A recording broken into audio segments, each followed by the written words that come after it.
Happiness Isn't Brain Surgery with Doc Snipes.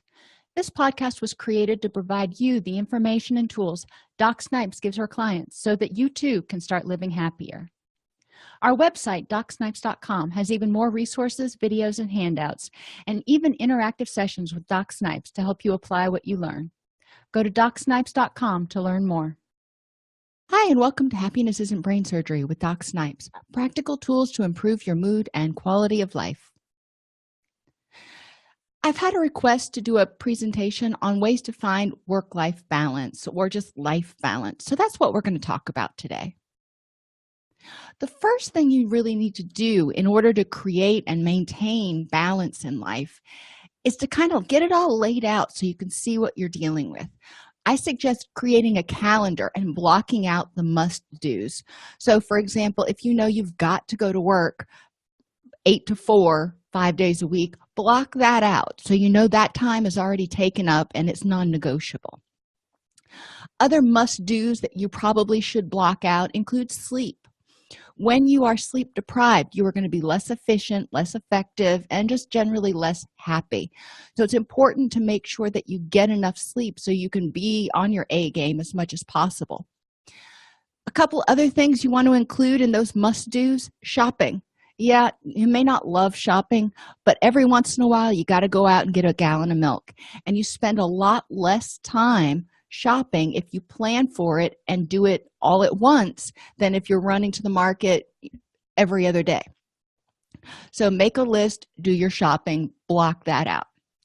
Laundry and house cleaning are also must-dos that you don't want to forget about, because a lot of times our time management gets kind of sidetracked because we forget about some of these things that we have to do, like laundry and house cleaning. Now, you don't have to necessarily make it white glove ready, but you do need clean underwear, and you do want to do the dishes every once in a while. So figure out how often you need to do laundry and house cleaning and about how long it takes. Block that out. And then doing bills. Now, a lot of bills can be set to auto pay. They're paid online, so it's not such a big deal, but you do need to make sure you block out time to do that because it does take up time in your day. So once you have your calendar set and you've blocked out all of those mundane must-dos, then you can go back and start figuring out, with the time you have left, what else can you kind of fit in there. So make a list of all the things that you're trying to juggle, because there's probably a lot of them. I know I tend to get a little overwhelmed sometimes and get too many things going, too many balls in the air, so to speak.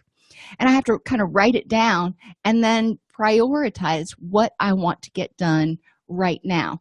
A lot of times I have too many things to do in a normal 7-day week. So I've got to figure out which things can be put off until I finish something else and make room for it.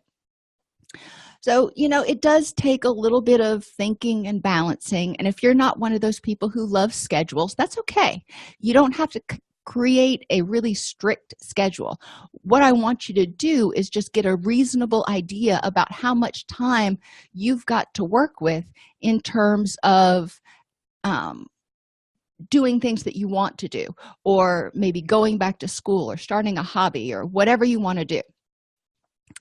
Once you've made your list, you've prioritized, you've identified the things that you really want to kind of get done, put those on the calendar. So you know that every Saturday you're going to go hiking if that's your thing. Or if you are taking a night class, that was obviously probably blocked out already, but you've got study time in there. So you want to block out time for studying because that's a priority. Going back to school, getting your degree, whatever, that's a priority for you right now. And that's not something that you can really put off. You can't put off the studying and do something else if you're enrolled in a class. So get those things down. If you find that you're starting to run out of time and space, that's okay. Just kind of take a breath and move on to some of these other things and see if maybe you can adjust your calendar a little bit in a few minutes. The next thing is to stop saying yes. Too many times people who have poor work-life balance or poor life balance say yes whenever anybody asks them to do anything, whether it's run to the market for them or go out drinking or dancing or whatever it is. So stop saying yes right away. Remember that you've got those priorities.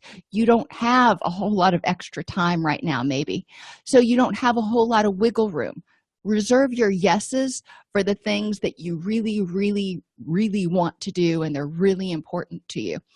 Your friends are going to understand if you are working a full-time job and going back to school, or maybe you're working a full-time job and you've got little kids at home. Your friends will understand if you can't say yes to everything. So, work on setting some boundaries so you have time to do what you want to do, time to do what you need to do, and you can maintain your sanity. Ask for help. There are some things that you don't have to do all by yourself. Now, studying, you got to do.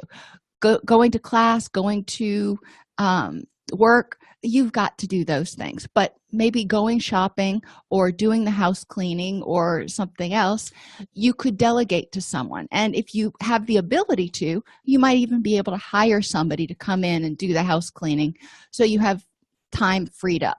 You might be able to ask a friend to pick up your dry cleaning so you don't have to go do that, or to pick up your groceries for the week when they're doing their grocery shopping. It's not a big deal for a lot of people, and it can help free you up if you're in a crunch for time in one particular week. The next thing you can do is combine activities. So if you think you need to call your mom every day or once a week, that's great. That's wonderful. I'm a mother. I'd love to hear from my kids. You may need to combine it with some other things that don't require a whole lot of brain intensity, such as doing laundry. You can call your mom while you're folding your laundry, knock out two birds with one stone. You can exercise while you're cleaning the house. Put some weights on your ankles. When you vacuum, do it intentionally. When you pick things up, make sure to squat down. You can actually spend a lot of energy cleaning up. I know the days that I stay home to clean the house and work on the farm instead of going to the gym, I find that I'm really sore the next day. You can also combine exercise with socializing. If you've got friends that you really like to see, but you really want to get your exercise in, you can have them exercise with you. You can go on a hike together, go on a walk together, something where you can accomplish both things at the same time. If you are an auditory learner, especially, you may be able to study and exercise. When I was in college, I would listen to my notes while I was on the treadmill.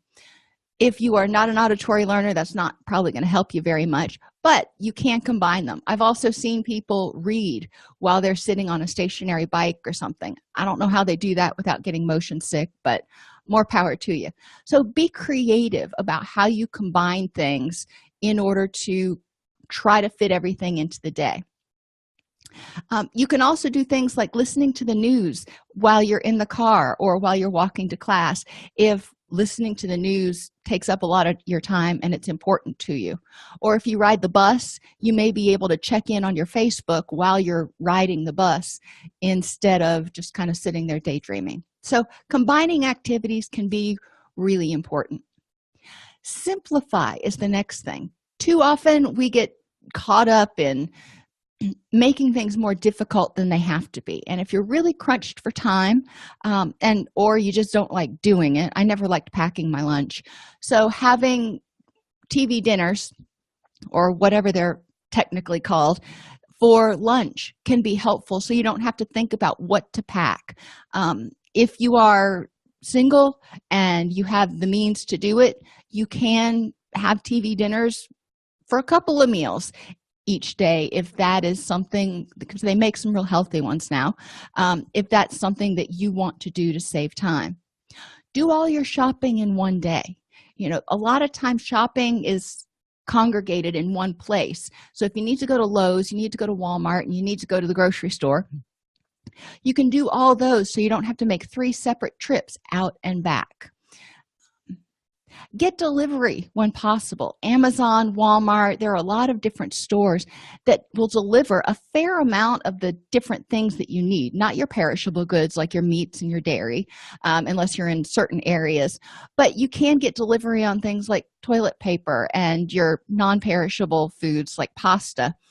and cat food, dog food, those sorts of things.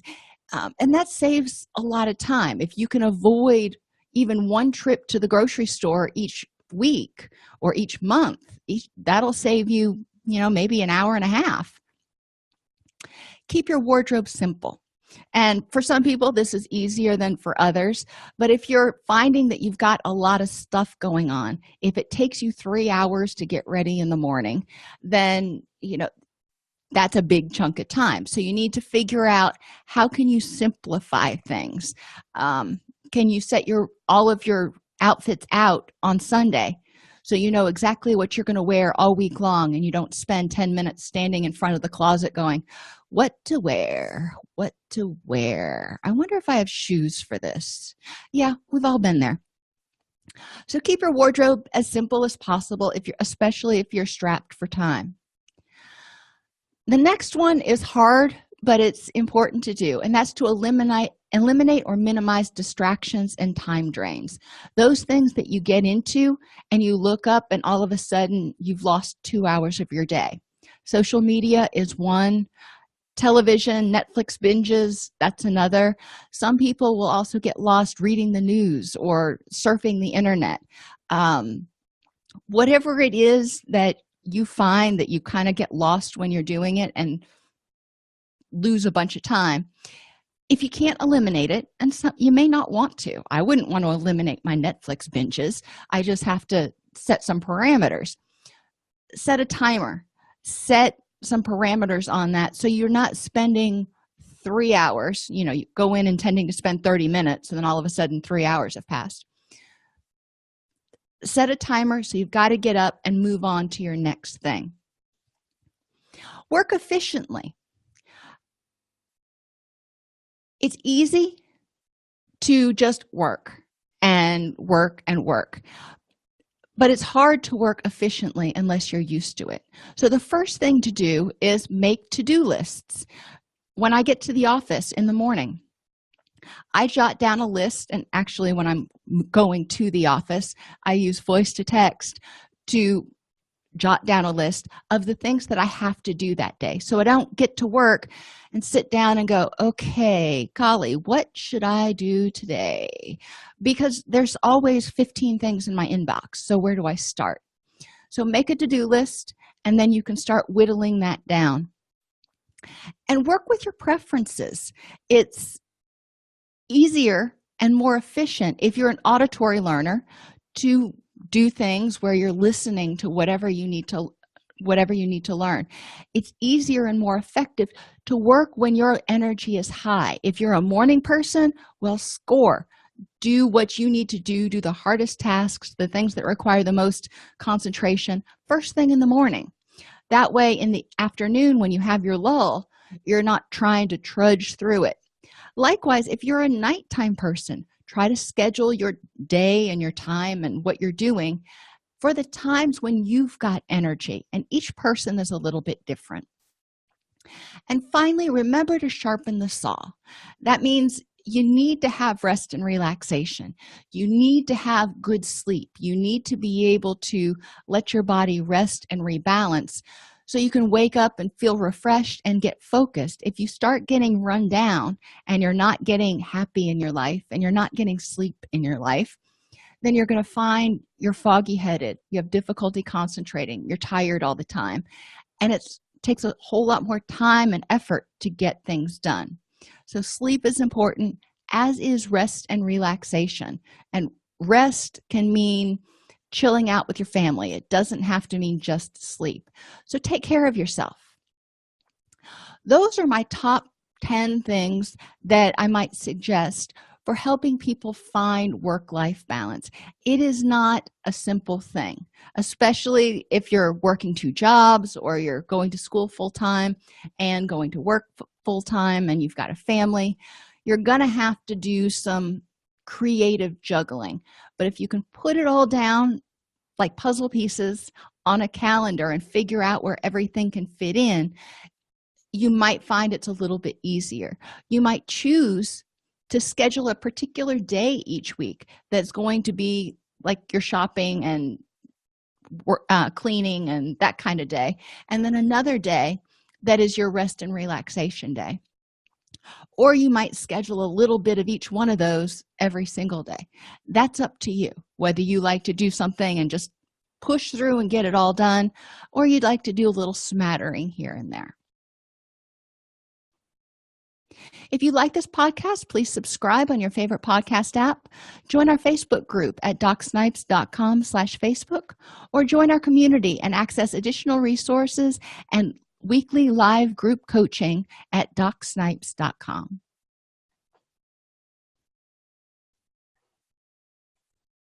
Thanks for tuning into Happiness Isn't Brain Surgery with Doc Snipes.